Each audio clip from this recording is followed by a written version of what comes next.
1955년 9월 30일 오후 5시 45분 캘리포니아 주도 46번 국도에서 은색 포르쉐 550 스파이더 한 대가 교차로를 지나다 충돌했습니다. 운전석에 앉아있던 남자는 24살이었습니다. 그는 3편의 영화에 출연했습니다. 그중 2편은 아직 개봉하지도 않은 상태였습니다. 그런데 그의 죽음은 신화가 되었습니다. 제임스 딘. 그 이름 앞에는 언제나 전설이라는 수식어가 붙습니다. 하지만 전설이란 무엇일까요? 실체가 희미해질수록 더 강렬해지는 이미지 아닐까요? 우리는 정말 그를 아는 걸까요? 아니면 그가 남긴 이미지만을 소비하고 있는 걸까요? 24해. 단 3편의 영화. 그것으로 한 시대의 아이콘이 되었다는 건 기적처럼 들립니다. 하지만 기적 뒤에는 언제나 인간이 있습니다. 불안하고 외로웠고 자기 자신과 싸웠던 한 사람이 있었습니다. 오늘 우리는 신화가 아니라 그 사람을 봅니다. 1931년 2월 8일 인디애나 주마리온이라는 작은 도시에서 제임스 바이런 딘이 태어났습니다. 아버지 윈턴 딘은 치과 기공사였고 어머니 밀드레드는 그를 무척 사랑했습니다. 하지만 그 사랑은 오래가지 못했습니다. 제임스가 9살이 되던 해 어머니가 암으로 세상을 떠났습니다. 장례식장에서 그는 관 앞에서 울지 않았습니다. 그저 가만히 서 있었습니다. 주변 사람들은 그 모습이 이상하다고 느꼈습니다. 아버지는 아들을 돌볼 수 없다고 판단했습니다. 제임스는 인디애나의 친척 집으로 보내졌습니다. 외삼촌 마커스와 이모 오르텐스가 그를 키웠습니다. 그들은 농장을 운영했고 제임스는 소를 돌보고 건초를 날랐습니다. 학교에서는 조용한 아이였습니다. 친구가 많지 않았고 혼자 있는 시간이 길었습니다. 하지만 고등학교에 들어가면서 연극반에 들어갔습니다. 그때 처음으로 무대 위에 섰고 그곳에서 자신이 누군가 다른 사람이 될 수 있다는 걸 알았습니다. 졸업 후 제임스는 캘리포니아로 갔습니다. 아버지가 그곳에서 재혼해서 살고 있었기 때문입니다. 하지만 아버지와의 관계는 여전히 어색했습니다. 제임스는 산타모니카 대학에 들어가 법학을 공부하기 시작했지만 곧 연극으로 전공을 바꿨습니다. 아버지는 반대했습니다. 배우로 먹고 살 수 있다고 생각하느냐고 물었습니다. 제임스는 대답하지 않았습니다.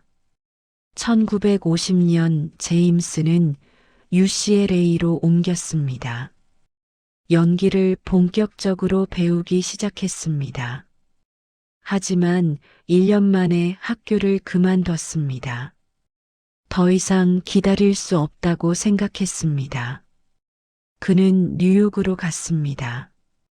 돈도 연줄도 없었습니다. 텔레비전 광고 오디션을 보러 다녔고 펩시콜라 광고에 출연했습니다. 작은 역할을 따내기 위해 수십 번의 오디션에 떨어졌습니다. 그 시절 그는 배고팠고 자주 친구 집 소파에서 잤습니다. 제임스는 액터스 스튜디오에 들어가고 싶었습니다.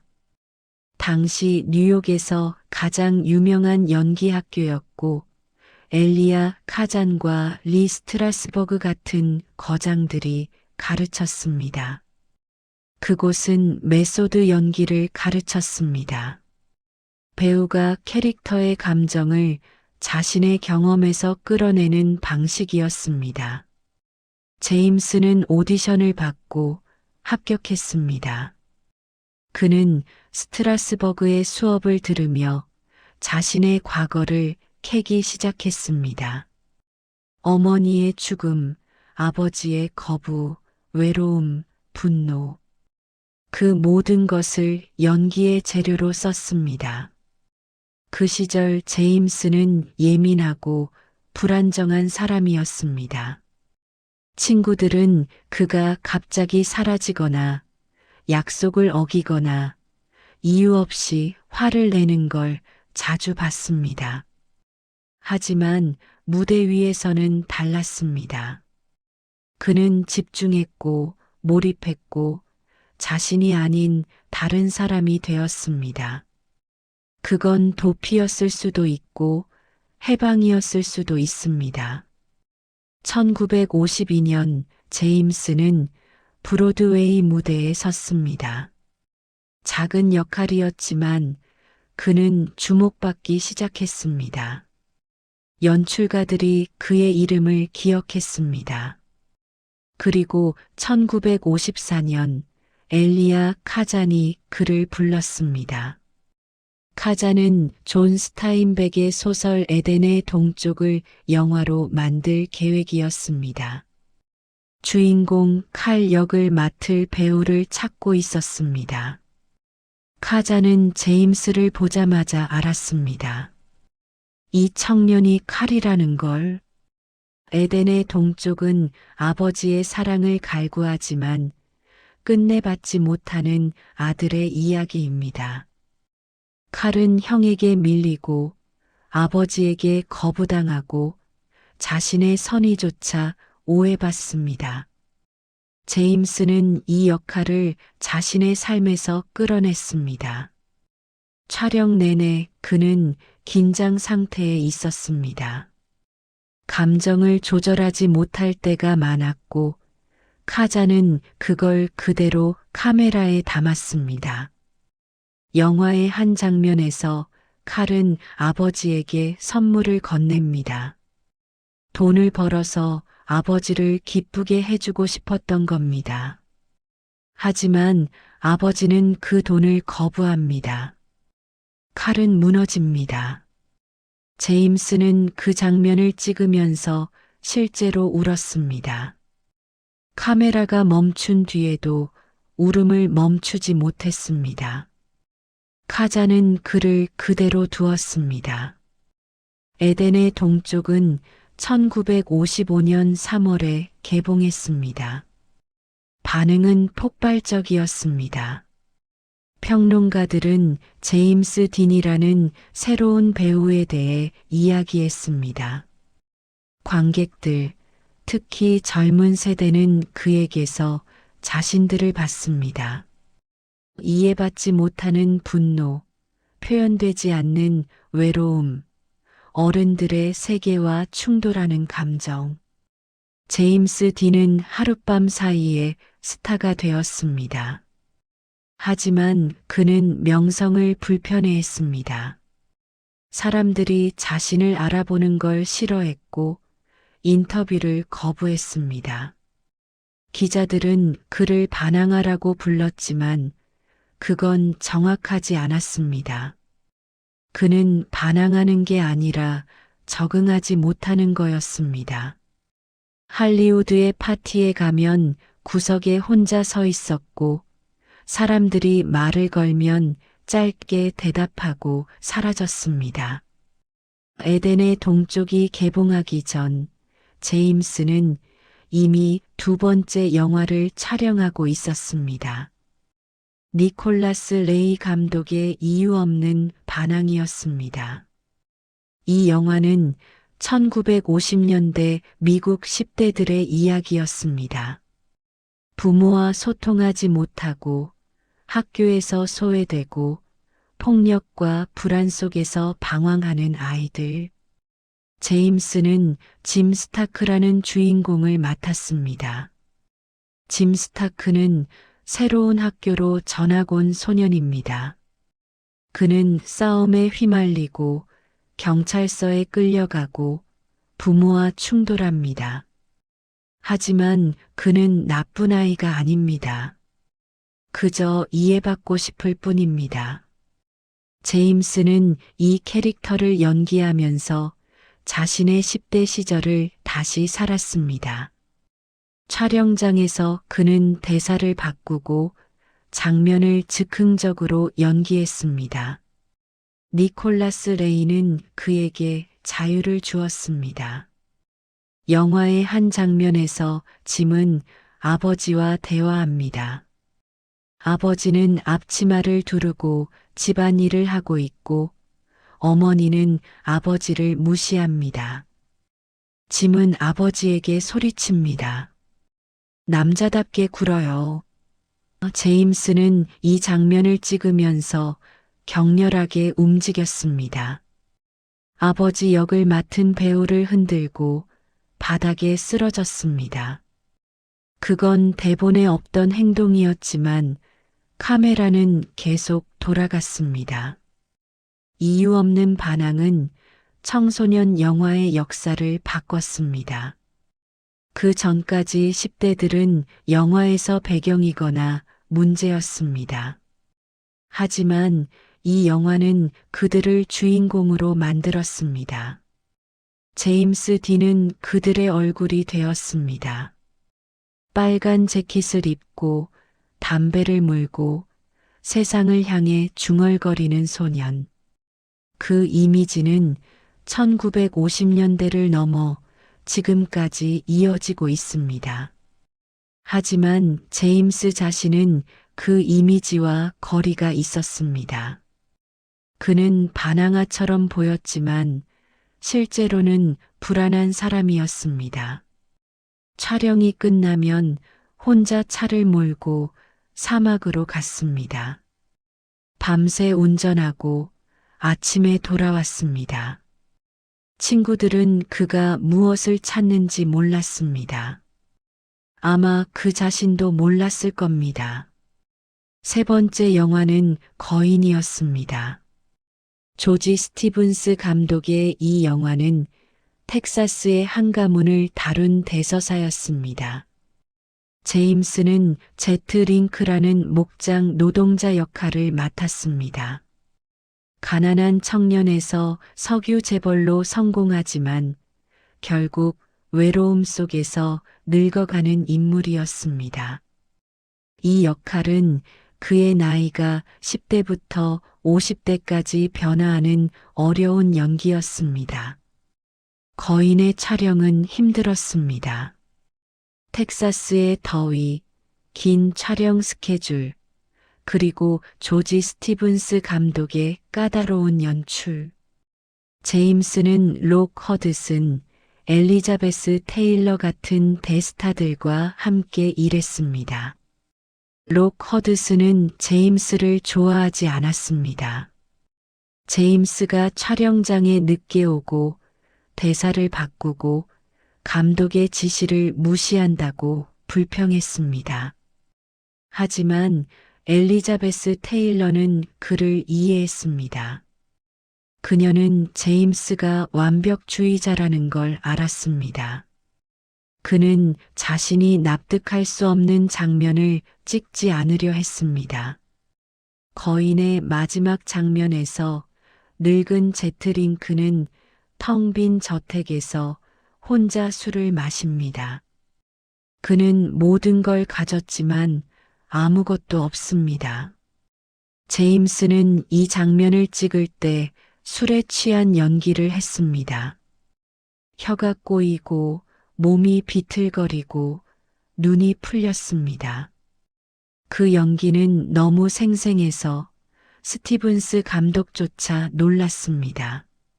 하지만 제임스는 거인의 완성을 보지 못했습니다.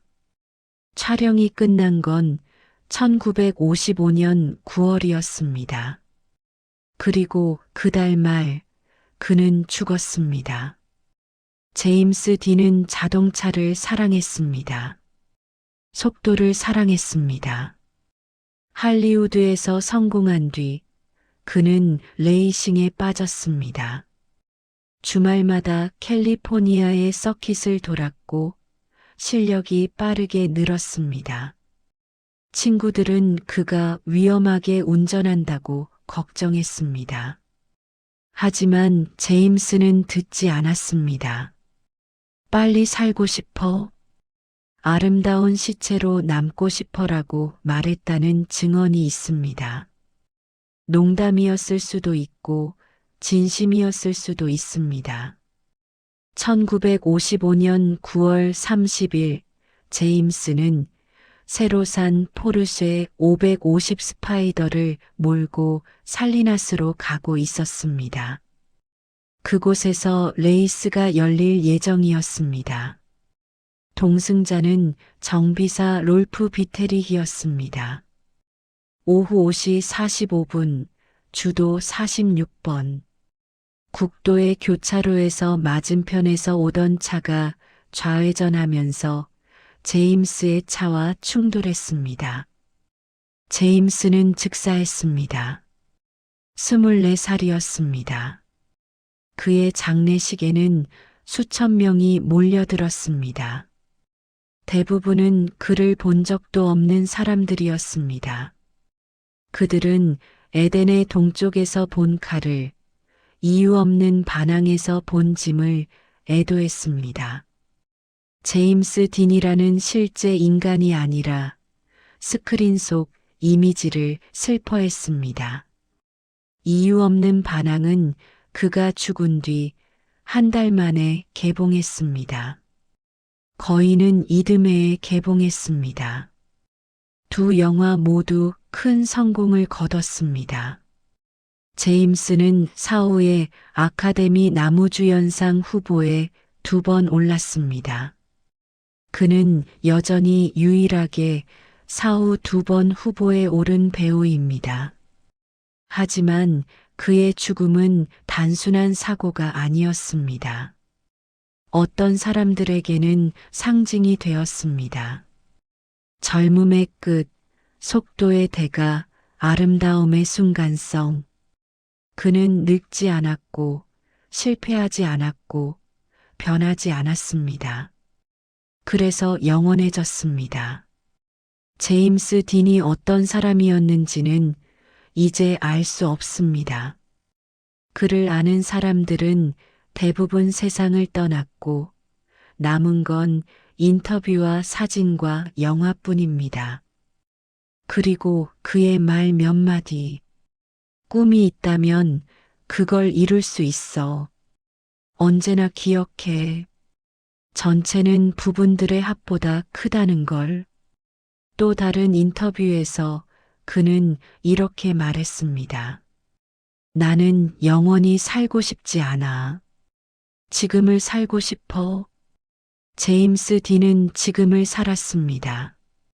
짧게, 격렬하게, 불완전하게. 그는 신화가 되고 싶어 하지 않았습니다. 다만 자신으로 살고 싶었을 뿐입니다. 하지만 역설적이게도 그가 자신으로 살려고 할수록 사람들은 그를 신화로 만들었습니다.